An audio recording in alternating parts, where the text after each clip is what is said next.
For this lesson, we were talking about 1.6 relations, day 2. Basically, our learning goal is to interpret outputs and inputs of functions. So, our values of the independent variable are called our inputs, and our values of our dependent variable are called outputs.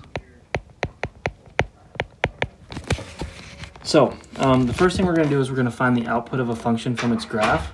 Basically, this is function notation, which is kind of a new topic for us. But basically, if it's placed like this, whatever is in the parentheses is your input. And the way that I would read this would be f of 0, or the function evaluated at 0. So if I'm saying this, it would be called f of 0. That's how you would say it, f of 0. Or the function evaluated at 0 would be another way you could say that.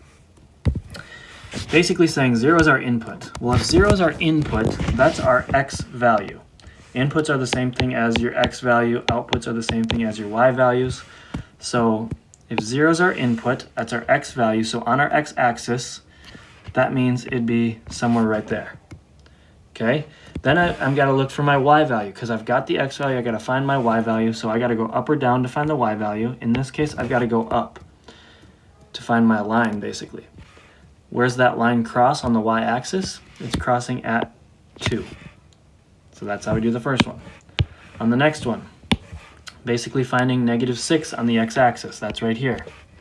Then I got to go up or down to find my y. If I go up to that line, it looks like it's at 5 on the y-axis. Last one here, f of 4. So find 4 on the x-axis. I got to go up or down to find my line. In this case, I don't have to go up or down. It's at 0 on the y-axis. So basically, if I were to take these and turn them into points, it would be 0, 2. It'd be -6, 5, and it would be 4, 0. And these are all points that can be found on that line. Okay, so basically, in general, what we're doing today is it's giving you one of the values. In this case, it gave you the x value, and you're looking for the y value. But you have to realize that that's what it looks like when you're doing these. Same thing here, it's giving us x values. So my x value is -4.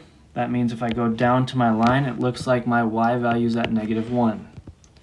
This one here, my x is at 0. I got to go down to get to the line. That looks like it's at -5 for the y.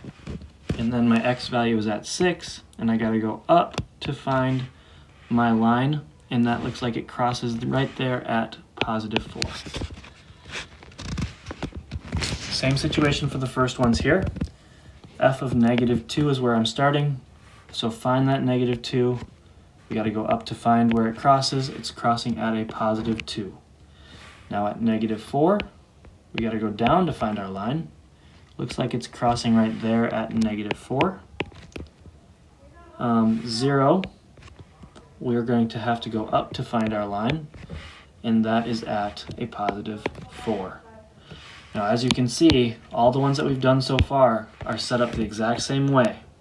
That's important, because now we're going to get into some problems that aren't going to look that same way. These look a little different. It's asking for the x value on these, so obviously it's probably giving you the y value. And they look a little bit different. Look at the difference between that one and this one. They look different. So you got to actually realize that. This one is saying f of x equals -4, or sorry, +4. So find +4 on your y-axis, it's right there. And then on this one, we're going left and right to find our x value. Well, we don't have to go left or right. We're right on the line itself. So for this one, it would be 0. It says find your x value for which f of x equals 2, basically saying your y value is 2. Now I got to go left or right to find my line. Well, in this case, I can go both ways, left or right, which means I have actually more than one x value. I'll have a -2 or a +2. I have two values there. And then on this one, it says find the x value for which f of x is -4, so find -4 on the y-axis, and we got to go both left or right on this one as well, meaning we'll have a point here and a point here. That's at 4 and -4. Next. f of -3. We're going back. These are your x values. This one here is talking about your y values. You got to look at them because they're different. So starting with my x values, on my x-axis, -3 is right there. I got to go up or down. Looks like in this case we're going up to 4. F of -1 right there. We're going to have to go down to get to our line. Looks like it's at -2 on the y I'm talking here. F of 0, that's here on the x-axis. Got to go up, and this one's tricky to see. I'm going to go ahead and say, if I really zoom in, I can see maybe it's going through +4. I'm going to say it goes through +4. Okay, now for the y's, I'm going to erase what I have on my paper. I'm not starting on the x-axis on this one, I'm starting on the y-axis. At -2 is where I'm starting. And if I look at all the places it touches at -2, I've got a point here, and I've got a point there. So my x values for those points then would be -4 and -1. Okay, going back to my y-axis again, I'm looking at the 4 spot here. Okay? Those are my x values at 4. So it looks like I have -3 and 0 for my x values there. Moving on. We have x value for which f of x equals -1. My y value as -1 would look like this, and I gotta find all the places that goes through. This one's kind of tricky to see, but 1 is definitely like looking at, I'm gonna erase so we can kind of see it better here, but basically we're going through this line right here. And I see a point here at -4. I see a point here at about -1.5.